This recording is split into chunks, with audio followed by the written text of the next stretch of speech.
Olá, boa noite. Me chamo Gleice e hoje iremos falar sobre um assunto muito importante e relativamente frequente em nossas vidas, sobre a bursite. O que é essa bursite? Onde que se localiza? Quais são as causas dela?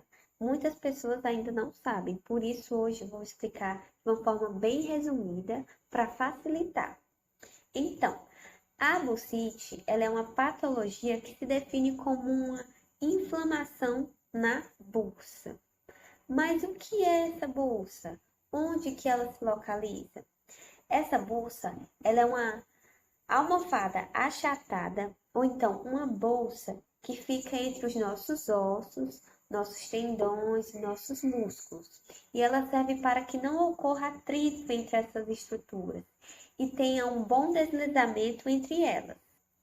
Quando essa bolsa ela ocorre em um trauma ou então uma sobrecarga muito grande, essa bolsa pode se encher de líquido e causar uma grande dor nessa bolsa, assim causando uma bursite. Mas a gente tem a bursite aguda e temos a bursite crônica. A bursite aguda, ela pode ocorrer por um estiramento muito grande ou um exercício incomum que podemos fazer assim no nosso dia a dia, ok? Quando ocorre esse trauma, pode ocasionar um derrame nessa bolsa. Agora, a crônica, ela pode ocorrer por um trauma, ou então, óbvio que um trauma repetitivo, mas também pode ocorrer por conta de uma bursite que já ocorreu, que a pessoa já teve, ok? Vou dizer a vocês um exemplo que pode sim ocorrer e causar uma bursite. Quando elevamos a nossa mão acima da nossa cabeça, a gente pode fazer uma pressão aumentada no nosso ombro. Dependendo de como a gente estica a nossa mão, sim pode ocorrer uma pressão nesse ombro que vai causar uma bursite. Um processo de repetição nesse movimento pode sim ocasionar uma bursite, certo? E espero que vocês entendam bem direitinho sobre o que é essa bursite. Resumindo, essa bursite é uma inflamação na bursa, ok?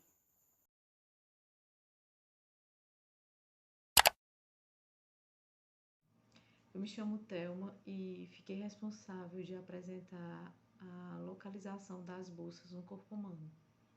Vale ressaltar que existem mais de 150 bursas distribuídas no corpo. Dentre elas, as principais estão localizadas no ombro, no cotovelo, no quadril, no joelho e no calcanhar.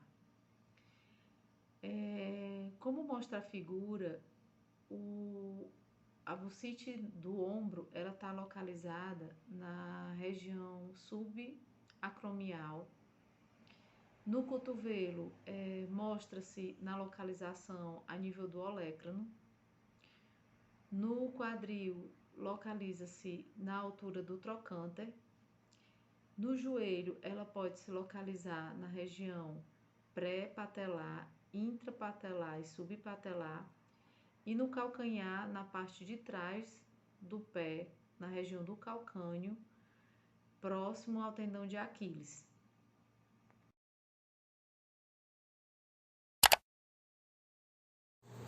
Oi, gente, boa noite. Meu nome é Tainá. Eu vou falar sobre os sintomas da bursite no ombro. A principal característica dos sintomas da bursite é uma dor intensa que ela pode irradiar tanto para o braço quanto para o cotovelo. Essa dor ela é do tipo inflamatória e se localiza na face anterolateral do braço. O seu agravamento ele é sentido principalmente quando é realizado esforços ou durante a noite, impossibilitando o paciente de dormir sobre o braço afetado. É característica também da bursite do ombro a presença de crepitações, que são estalos ou rangidos, que são causados pelo atrito entre os ossos. Essa crepitação ela é palpável ou perceptível pelo paciente ao fazer um determinado movimento, que ele acaba sentindo esses estalos durante o movimento. Os principais sintomas são dores em todo o ombro, principalmente na parte superior. Também dificuldade de levantar o braço até a cabeça devido à dor intensa.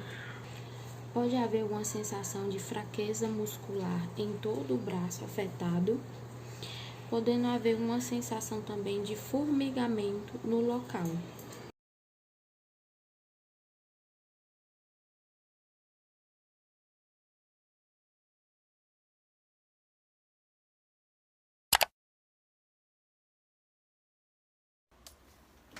Boa noite, me chamo Juliane. A gente vai conversar agora um pouquinho sobre o diagnóstico da bursite, tá certo? O diagnóstico geralmente ele é bem simples, é feito por um exame físico, onde o profissional vai pedir que o paciente faça algum exercício, algum esforço, tá? Ou pela palpar, né? O paciente, palpação, né? Posteriormente, o profissional pode estar pedindo uma radiografia, que essa radiografia vai ver se não tem nenhuma outra doença associada, como artrose ou então uma tendinite calcificada. Ele pode estar pedindo também uma ecografia, que a ecografia ela é também conhecida como ultrassom ou ultrassonografia, tá? Que é aquele exame que ela vai dar uma olhada na bolsa, né? No líquido que está na bolsa, que esse líquido é o que está inflamado, causando dor ao paciente. Agora, se o profissional quer um exame mais detalhado, mais com a resolução melhor, ele vai pedir uma ressonância magnética, tá certo? A gente também vai conversar agora um pouquinho sobre o tratamento, tá? O tratamento ele pode ser via medicamentos oral, tá? Ou medicamento injetável. Quando é que vai ser pedido medicamento injetável? É só quando o paciente está com extremamente dor, tá? Com uma dor que ele fala, ó, tá impossível mexer, não tô conseguindo, tá muito inflamado, tá machucando muito, eu não... Sabe, é aquela dor que irrita o paciente, sabe? Que tá em uma extrema causa, né? É indicado que ele faça uma infiltração, tá? Que é uma injeção que ele vai aplicar, né? Que vai ter um medicamento que vai ter uma melhora mais rápida, tá? Deixar em repouso, obviamente, né? Até porque o paciente já vai estar com muita dor, então ele vai fazer de tudo para não causar movimento. Em alguns casos, ele pode fazer cirurgia, né? Porém, é só em casos que ele vai ser associado a outra coisa, né? Como alguma ruptura, tá?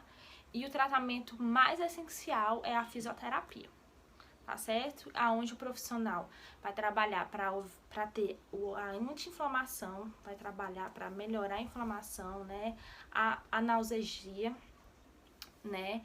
O profissional ele vai trabalhar, nesse caso, com equipamentos, né? Que é o TENS, ultrassom, infra, laser, para trabalhar melhor, para diminuir essa inflamação no paciente. E logo em seguida ele vai trabalhar o fortalecimento, tá? Fazer mobilidade, exercício, fortalecimento.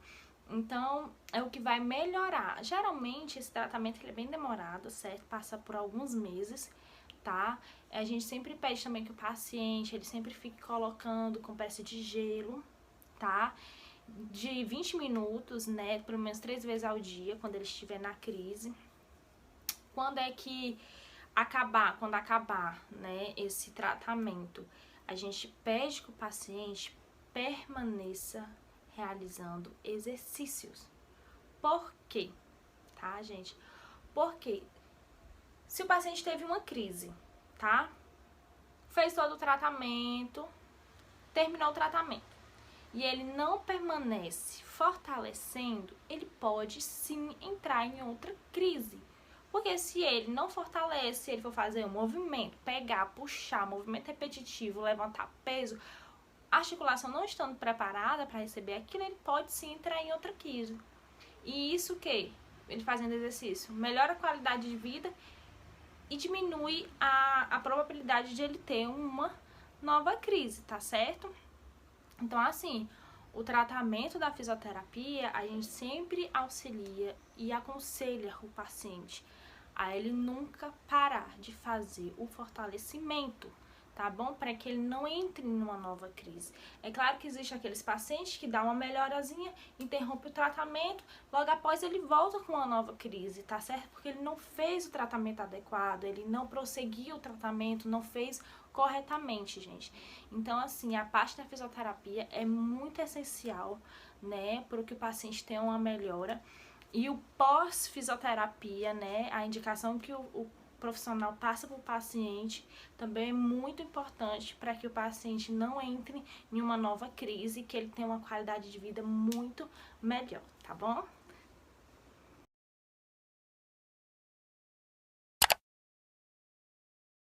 Oi, gente, agora eu vou falar sobre prevenção, como prevenir a bursite no ombro. Para evitar o desenvolvimento da bursite, é necessário cuidar do nosso corpo e não forçar as nossas articulações. Evite movimentar cargas pesadas que possam trazer uma tensão à sua articulação, principalmente a do ombro, que é onde afeta e causa essa patologia. Faça pausas frequentes e altere as atividades repetitivas.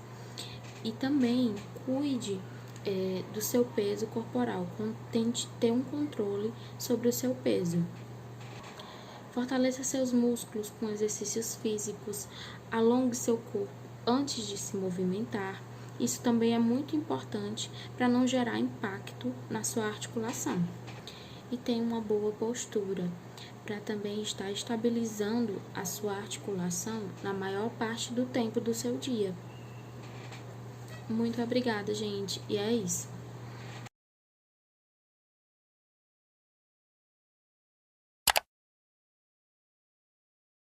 Em se tratando de estudos, nós trazemos o artigo que vai ter como objetivo analisar a aplicação da mobilização neural em pacientes com diagnóstico de bursite crônica ocupacional. É um estudo de 2017, um estudo randomizado, que significa que houve 2 grupos, um grupo controle e um grupo experimental.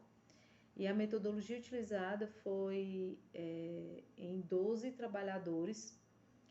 Dentre estes, o critério de inclusão era que tivesse diagnóstico fechado através de exames de imagem de bursite crônica. E o critério de exclusão é que se ele tivesse algum tipo de outro acometimento no ombro, eles não estariam inclusos no estudo. Foi feito também a aplicação da escala de EVA, de dor, e verificada a ADM de todos, tanto do grupo controle como do grupo experimental. Com relação aos resultados, né, do que foi apresentado, também na metodologia foi feito 2 tipos de protocolo. No grupo controle foi aplicado o ultrassom contínuo e a mobilização articular, e no grupo experimental foi aplicado o ultrassom contínuo e a mobilização articular mais a mobilização neural.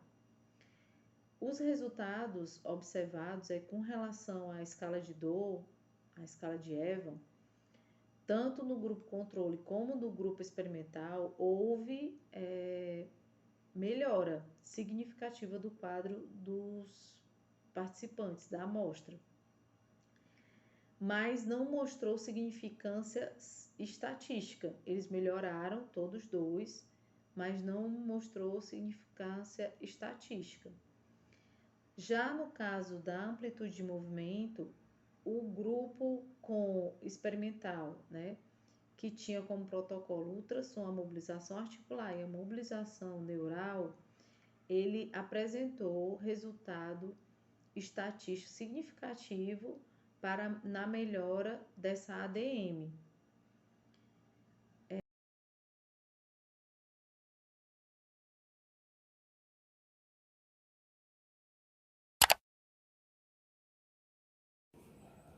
Olá, me chamo Matheus e o meu diagnóstico é de bursite associada a uma tendinite no meu ombro esquerdo. Meus sintomas, eu sinto desde 2014 e eu acredito ter adquirido isso numa época da minha vida que me preparava para um teste físico, e esse teste físico, para alcançar o índice, eu tinha pouco tempo. Então a minha rotina de treinos era muito pesada e eram 2 treinos de 1h30 a 2 horas por dia, 5 vezes na semana. E apesar de estar sendo acompanhado por educador físico, por nutricionista, e eu mesmo levei o meu organismo ao limite várias vezes. E eu sei que eu sacrifiquei o meu ombro esquerdo, eu admito, minha culpa mesmo. Mas só que a dor que eu sinto, ela é uma dor irradiada, ela vem aqui do trapézio, e ela não chega a vir aqui da coluna, mas ela vem por debaixo do músculo, por debaixo da escápula, e ela também é uma dor que se concentra na parte superior do úmero. E qualquer tipo de movimento, eu sinto dor. Que envolva o ombro esquerdo, eu vou sentir dor. Só que é uma dor tolerável. Eu não aprendi a conviver com ela. E a minha esposa sempre insistindo, vai procurar um fisioterapeuta, procura. E eu, não. Até que eu tive uma crise, por conta do meu trabalho, né? Algumas vezes eu preciso dirigir, e são veículos que são pesados ou estão desalinhados com defeito e não tem um câmbio automático, e você precisa trabalhar muito essa passagem de marcha com a mão, e eu tive uma crise em que eu percebia que a motricidade e o tônus do meu membro superior esquerdo estavam prejudicados. Então, não, hora de procurar um médico. Procurei o médico, ele pediu uma radiografia e um ultrassom, e o diagnóstico foi bursite. E ele percebeu também que, aliado a isso, tinha uma tendinite. Prescreveu sessões de fisioterapia, e eu confesso que eu estava muito descrente, porque eu via fortalecimento com elástico, gelo, eletrodo, poxa, se isso vai dar muito certo mesmo. E o fisioterapeuta, a conduta dele foi desinflamar, e quando ele percebeu que existia a inflamação foi contida, ele percebeu os músculos precisavam ser fortalecidos da articulação, e da 8ª para a 10ª sessão realmente eu senti uma grande melhora. E eu passei 1 ano sem sentir a dor. No meu trabalho, exige, né, uma certa competência física para isso, e eu voltei a treinar. E com o treino que eu estou tendo, as dores também voltam com isso, né? Só que agora depois que eu passei, eu vejo o quanto é importante o profissional de fisioterapia estar aliado a pessoas que praticam atividade física, né? Não é só educador, não é só nutricionista. A gente precisa ter um fisioterapeuta também perto. Hoje eu sinto bem menos dor, não é? É uma dor que às vezes tem dias que eu não sinto nada, graças às sessões que eu tive.